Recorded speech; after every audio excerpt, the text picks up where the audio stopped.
Hello again, Brian King here. Lately, I've been being sought out by parents that have kids diagnosed with O.D.D, which is oppositional defiant disorder. This is the bucking authority diagnosis. I personally think there's a lot of nonsense to this diagnosis. All the kids that I've worked with over the years that have been labeled O.D.D have something else going on. They have anxiety, they have depression, they have ADHD, and a lot of that is what's driving this behavior, and a lot of beliefs around authority being the oppressor, authority being someone that makes them try to look dumb, things like that. So, hey, those of you who are watching, go ahead and say hi, make a comment, give me a love, give me a like, let me know that you're here so that we can start having a conversation about this. If there's a child in your life that has O.D.D, no matter what the age is, tell me the age of your child so I know how to fashion this more specifically to your specific needs here. Well, as I've been hearing from these parents that have kids with O.D.D, the parents make their own assumptions about what's going on here. This is a child that doesn't have any respect.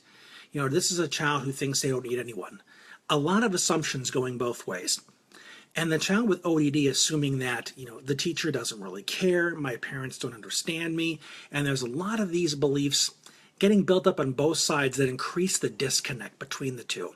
And it ends up just being this cage match every time they get together. The kid wants to show off to the teacher, hey, you can't tell me what to do. The kid comes home and says the same nonsense to the parents. I don't have to listen to you. You can't make me. I don't care. All that nonsense. But there is something happening in this dynamic that the parents miss, that they probably don't realize is even happening.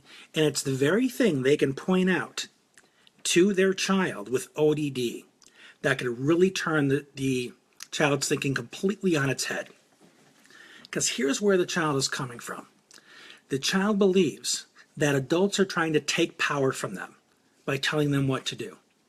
So they stand their ground and say, you can't make me, I'm not going to do what you say. And as long as I stand my ground and I'm stubborn, I win. But here's what the kid is really missing. That their entire measure of success is based on what other people do. So what they're actually doing is not retaining power. They're giving their power to the other person. Because that other person now determines how they get to feel about themselves. So when they stand their ground and say, man, you can't make me do it, I'm tough, I'm whatever.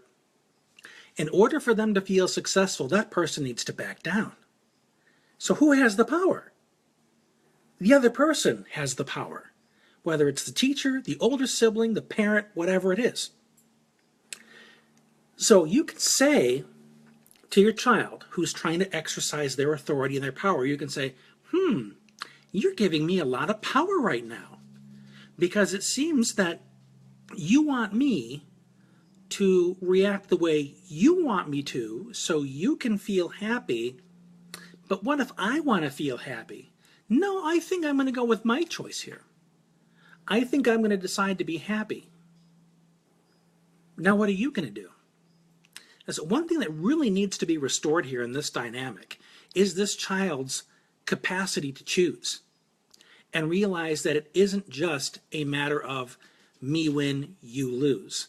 Both people in that scenario can choose their experience. Is this making sense to you? Go ahead and comment. Let me know if this is really jiving, because this is key. Because there is that fundamental belief in the child's mind that I win when you lose, which means you got to lose first. You got to take the hits I'm throwing at you, because unless you do, I can't feel happy. And this is the one belief that we need to challenge every single interaction with this child. And you'll even see these kids, some of them will snicker a little bit once they've made you miserable, because they don't believe two people can be happy at the same time. Either you're happy or I'm happy, but not both. So by emphasizing the fact that they are giving their power to you, they are waiting for you to decide how you're going to respond before they feel allowed to feel a certain way. So remind them. Say, all this time you've been trying to have the power, been trying to be in charge of everything, but what you don't realize is how much power you're giving away. You are giving away your power to decide to be happy because you're waiting to see how somebody else feels first. Do you want to continue spending your life feeling powerless like that? Or would you like to learn how to decide to be happy all on your own, no matter what anybody else is doing? So that's the beginning of a very powerful conversation. I hope this has been helpful for you. This has been Brian again. Take care.